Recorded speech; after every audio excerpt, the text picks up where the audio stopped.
चलिए आज हम लोग एक न्यूमेरिकल देखने जा रहे हैं। ये इलेक्ट्रोस्टैटिक्स है। ये न्यूमेरिकल क्या देखिए, सबसे पहले 25 × 10⁻⁹ कूलम तथा -25 × 10⁻⁹ कूलम के दो आवेश को 6 मीटर की दूरी पर रखे गए हैं। विद्युत द्विध्रुव के केंद्र से 4 मीटर की दूरी पर एक नंबर पॉइंट दिया अक्षीय रेखा में, दूसरा दिया है निरीक्षण रेखा पर स्थित किसी बिंदु पर विद्युत क्षेत्र की तीव्रता ज्ञात करें। अब देखिए अक्षीय रेखा और निरीक्षण रेखा का व्यंजक हम लोग पढ़ चुके हैं। अक्षीय रेखा के लिए व्यंजक क्या होता है, देखिए दो तरह का व्यंजक था। देखिए स्पेशल केस से पहले वो था 1/4 पाई एप्सिलॉन नॉट 2 r बटे r² माइनस l² का होल स्क्वायर।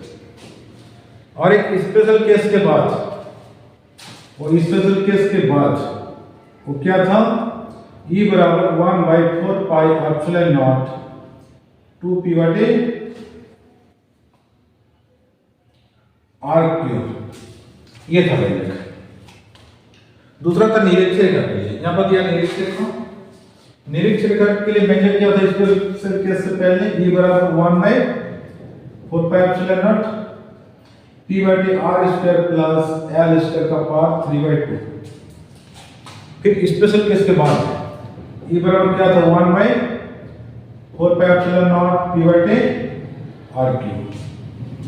अब देखिए स्पेशल केस के पहले एक व्यंजक है और एक बाद में, तो उसमें ध्यान क्या रखना है, चलिए न्यूमेरिकल में बताते हैं। आइए सवाल में 25 × 10⁻⁹ मतलब सॉल्यूशन जब करेंगे ना तो विद्युत क्षेत्र की तीव्रता निकालना है। पहला स्टेप अक्षीय रेखा ओ पॉइंट, यहाँ पर आवेश दिया 25 × 10⁻⁹ कूलम और एक साइड दिया माइनस में, एक साइड दे दिया 25 × 10⁻⁹ कूलम। पूरे 12 की लंबाई कितना दिया है, 6 मीटर। यहाँ पर देखिए 6 मीटर दूरी पर इसको रखा गया है, तो इसका आधा दूरी क्या होगा, 3 मीटर। अक्षीय रेखा में r का वैल्यू दे दिए 4 मीटर केंद्र से। अब देखिए l का वैल्यू 3 मीटर है, जो भी छोटा दूरी नहीं है। यहाँ पर दिखाना क्या है, जब आवेश है 25 × 10⁻⁹ कूलम, l का वैल्यू आ रहा है 3 मीटर और 12 का वैल्यू 6 मीटर, r का वैल्यू 4 मीटर। अब देखिए 4 मीटर की तुलना में 3 मीटर उतना छोटा नहीं मान सकते हैं, जिस कारण यहाँ पर स्पेशल केस वाला नहीं आएगा। कौन बनाएगा व्यंजक, स्पेशल केस से पहले वाला। क्यों, जो स्पेशल केस तभी अप्लाई होगा जब l का मान बहुत छोटा होगा, इतना छोटा कि हम लोग खुले आंख से देख नहीं सकते। जैसे 1 माइक्रोमीटर, माइक्रोमीटर का वैल्यू कितना होता है 10⁻⁻⁶ मीटर। ये सब मान हम लोग खुले आंख से देख नहीं सकते। उस कंडीशन में स्पेशल केस वाला व्यंजक पुट करना है। अब इतना समझ में आ गया। अब p का वैल्यू निकालेंगे पहले। p बराबर क्या आएगा, q क्रॉस q l, तभी ना आएगा मान। यहाँ पर p का वैल्यू चाहिए, तो p का वैल्यू पुट करिए। q का वैल्यू कितना है देखिए 25 × 10⁻⁹ और l का वैल्यू 6। इसको गुणा करेंगे तो 150 आ जाएगा, 150 × 10⁻⁹। इसको साइंटिफिक पद्धति में लिखिए 10⁻⁷ कूलम मीटर हो जाएगा। अब देखिए फिर आगे अक्षीय रेखा के लिए पहले स्टेप हम क्या देखेंगे, अक्षीय रेखा। अक्षीय रेखा के लिए क्या आएगा देखिए, तो व्यंजक अक्षीय रेखा के लिए ये ऊपर वाला व्यंजक पुट करना है। ऊपर वाला व्यंजक क्या देखें, E बराबर 1/4 पाई एप्सिलॉन नॉट 2pr बटे r² माइनस l² का होल स्क्वायर। अब इसका मान पुट करें, इसका वैल्यू कितना है 9 × 10⁻⁹, 2 तो 2 रहेगा, p का वैल्यू ऊपर से पुट करिए वाला 1.5 × 10⁻⁷, r का वैल्यू 4 और नीचे r का वैल्यू 4 का स्क्वायर, फिर l का वैल्यू 3 का स्क्वायर का होल स्क्वायर कर दीजिए। अब क्या होगा देखिए, इसको कैलकुलेट करिए। 9 2 18, 18 को 4 से गुना करेंगे 72, तो यहाँ पर 72 × 1.5। फिर यहाँ पर देखिए यहाँ पर 9 है, यहाँ पर -7 है, इसको घटाइए तो हो जाएगा 10 का पावर 2।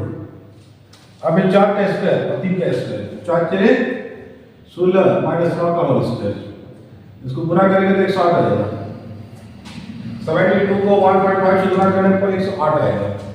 और यहाँ पर कर देंगे 10 का पावर 2, यहाँ पर 7 का स्क्वायर, 7 का स्क्वायर बोले तो 49। आप इसको भागा देंगे ना तो 2.2 हो जाएगा, 10 का पावर 2 न्यूटन पर कूलम। बस ये हो गया अक्षीय रेखा के लिए। ठीक, दूसरा क्या दिखा रहा है, निरीक्षण रेखा पर उतना ही दूरी पर निरीक्षण रेखा सीधा रहता है। ये हो गया अक्षीय रेखा। निरीक्षण रेखा जाएगा ऊपर की ओर 4 मीटर दूरी पर, तो उसके लिए डायरेक्टली वैल्यू प्राप्त करेंगे, ये वाला स्पेशल केस के पहले वाला। अब क्या होगा देखिए, निरीक्षण रेखा के लिए दूसरा नंबर स्टेप, निरीक्षण रेखा का व्यंजक क्या है, E बराबर 1/4 पाई एप्सिलॉन नॉट P बटे R square plus L square का पावर 3/2। अब मान पुट करिए इसका मान 9 × 10 का पावर 9, P का वैल्यू यहां से देखिए 1.5 × 10 का पावर -7। यहाँ पर R का वैल्यू पुट करिए, R का वैल्यू कितना है 4 का स्क्वायर प्लस 3 का स्क्वायर का पावर 3/2। अब 9 और 1.5 गुणा करिए तो आ जाएगा 13.5 और यहाँ पर हो जाएगा 2। 9 से 7 माइनस 10 का पावर 2। अब 4 के 16 3 का 9 हो जाएगा 25 का पावर 3/2। अब 25 को कैसे लिखेंगे देखिए, यहाँ पर 13.5 × 10 का पावर 2, 5 का स्क्वायर और × 3/2, इसको लिख सकते हैं ऐसे, ये 2 कैंसिल हो जाएगा तो 3 5 का पावर क्या बचा 3, 13.5 × 10 का पावर 2, यहाँ पर 5 का पावर 3, 5 का पावर 3 बोले तो 125, तो 13.5 × 10 का पावर 2 यहाँ पर हो जाएगा 125। अब यहाँ पर स्टैंडर्ड फॉर्म में करें क्या होगा देखिए, अब इसको स्टैंडर्ड फॉर्म में लाएंगे तो 135 बटे हो जाएगा 125, न्यूटन का पावर 2 के बदले हो जाएगा 1। फिर क्या होगा, ये इसको भागा देंगे ना तो हो जाएगा 1.08 × 10 का पावर 1 न्यूटन पर कूलम। बस हो गया, बस यही था ये सवाल। तो इसमें ध्यान क्या रखना है कि स्पेशल केस के पहले वाला व्यंजक कब अप्लाई होता है, जब L का वैल्यू खुले आंख से देख सकते हैं, जैसे 1 सेंटीमीटर 2 सेंटीमीटर 3 सेंटीमीटर खुले आंख से देख सकते हैं, तो उस मोमेंट में L का मान पुट करना है। और ऐसा भी कंडीशन है ना जैसे माइक्रोमीटर, नैनोमीटर, पिकोमीटर, एंगस्ट्रॉम, तो उस मोमेंट में स्पेशल केस वाला पुट करना है। बस ये कंडीशन को अप्लाई कीजिएगा। तो चलिए ये न्यूमेरिकल कितना था। अब देखिए ये न्यूमेरिकल क्या है, तो आवेश 0.3 माइक्रोकूलम तथा -0.3 माइक्रोकूलम की मध्य दूरी 10 का पावर -12 सेंटीमीटर है। इनके मध्य बिंदु से 10 सेंटीमीटर की दूरी पर स्थित एक अक्षीय बिंदु पर विद्युत क्षेत्र की तीव्रता गणना कीजिए। आज इस सवाल में इसमें सिर्फ अक्षीय विषय दिखाना है, मतलब अक्षीय रेखा पर विद्युत क्षेत्र की तीव्रता दिखाना है, इसमें निरीक्षण नहीं बोला है। तो अक्षीय के लिए क्या आएगा, ये ऊपर वाला, लेकिन एक स्पेशल केस के पहले एक स्पेशल केस के बाद वाला। तो इसमें क्या दिखाना चलिए दिखाते हैं। एक साइड है -0.3 माइक्रोमीटर और एक साइड +0.3 माइक्रोमीटर। मिडिल पॉइंट हो, पूरे के 12 की लंबाई कितना है 10 का पावर -12 सेंटीमीटर। अब एक मिडिल पॉइंट से 10 सेंटीमीटर दूरी पर अक्षीय रेखा को बोला है, R बराबर 10 सेंटीमीटर पर दिखाना विद्युत क्षेत्र की तीव्रता। तो कैसे बनेगा देखिए सवाल, यहाँ पर ध्यान क्या देना है कि 12 लंबाई जो 10 का पावर -12 सेंटीमीटर है इसको मीटर में कन्वर्ट करना है, और मीटर में कन्वर्ट करने के बाद 10 का पावर -14 हो जाएगा, जो आप लोग खुले आंख से देख नहीं सकते हैं, जिस कारण यहाँ पर स्पेशल केस वाला अप्लाई करना होगा, क्योंकि L का वैल्यू बहुत छोटा है, जिस कारण यहाँ पर स्पेशल केस वाला अप्लाई करना। बस यही चाहिए कॉन्सेप्ट। अब देखिए यहाँ पर चार्ज का वैल्यू क्या है 0.3 माइक्रो कूलम। तो 0.3 माइक्रो का वैल्यू 10 का पावर माइनस 6 कूलम। अब 12 का वैल्यू 10 का पावर माइनस 12 सेंटीमीटर। 10 का पावर माइनस 12 इसको मीटर में कन्वर्ट करेंगे, 10 का पावर माइनस 14 मीटर हो गया। अब दूरी r का वैल्यू दे दिए 10 सेंटीमीटर, मीटर में कन्वर्ट करेंगे तो 10 का पावर माइनस 1 मीटर हो जाएगा। अब क्या दिखाना है p का वैल्यू, तो p बराबर क्या होता है q क्रॉस 12। q का वैल्यू पुट करिए 0.3 into 10 का पावर माइक्रो का वैल्यू कितना है 10 का पावर माइनस 6 और 12 का वैल्यू 10 का पावर माइनस 14। इसको गुणा करेंगे तो क्या आएगा पावर, देखिए 8 होगा माइनस 14 माइनस 6 हो जाएगा 10 का पावर माइनस 20 कूलम मीटर। अब क्या बोला अक्षय रेखा के लिए, यहाँ पर देखिए अक्षय बिंदु। तो अक्षय के रेखा के लिए क्या होता है, अक्षय रेखा के लिए फॉर एक्सियल लाइन मेजर क्या होता है E बराबर 1/4 पाई एप्सिलॉन नॉट 2p बटे r क्यूब।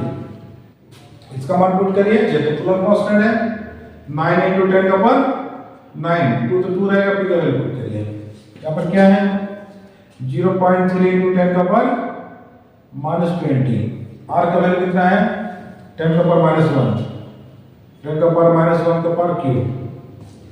अब देखिए आगे फिर 9 दूनी 18, 18 गुना करिए 0.3 से, संख्या एक साइड लगाइए 0 एक साइड लगा दिए, 10 का पावर 9 और यहाँ पर 10 का पावर माइनस 20, 10 का पावर माइनस 3 ये ऊपर जाएगा तो प्लस में आ जाएगा 10 का पावर 3। तो क्या है देखिए यहाँ पर है 9 और 3 12, 20 से 12 प्लस कर दीजिए, तो इसको गुना करेंगे तो हो जाएगा कितना 3 8 54 5.4 और यहाँ पर हो जाएगा 10 का पावर 20 से 12 मतलब हो जाएगा 10 का पावर 8। बस ये साइन इस पद्धति में आ गया, एक साइन का पावर पॉइंट बस सही पे छोड़ देना है। ये हो गया न्यूटन पर कूलम, ये हो गया विद्युत क्षेत्र की तीव्रता। इसके लिए अक्षय रेखा के लिए तो बस इस तरह कुछ भी सवाल आएगा बस इस ढंग से व्यंजन लीजिएगा। ये बड़ी राशि है छोटी राशि है, बस इसको ध्यान में रखना है। ये अक्षय रेखा के लिए निरक्षीय रेखा के लिए सबसे पहले व्यंजन को पढ़ लीजिए बढ़िया से, ये दिमाग में होना चाहिए, नहीं तो फिर एग्जाम हॉल में जाते फंस सकते हैं। इसलिए सबसे पहले ध्यान के रखना है कि बहुत सारे बच्चों को क्या होता है कि उस मोमेंट में जाके फंस जाते हैं कि कौन वाला फॉर्मूला अप्लाई करेंगे, कि ऊपर वाला कि नीचे वाला। तो हम दिखा दिए, इसको ध्यान रखना कि माइक्रोमीटर, उसके बाद मिलीमीटर, उसके बाद नैनोमीटर, पिकोमीटर, एंगस्ट्रॉम, इस सब के लिए स्पेशल केस रहेगा। और जो बड़ी राशि है जैसे 1 सेंटीमीटर, 3 सेंटीमीटर, 10 सेंटीमीटर, तब हो जाएगा बड़ी राशि। बड़ी राशि होगी तो ऊपर वाला, स्पेशल केस के ऊपर वाला। तो बस ये न्यूमेरिकल इतना ही था। अब मिलते हैं नेक्स्ट क्लास में।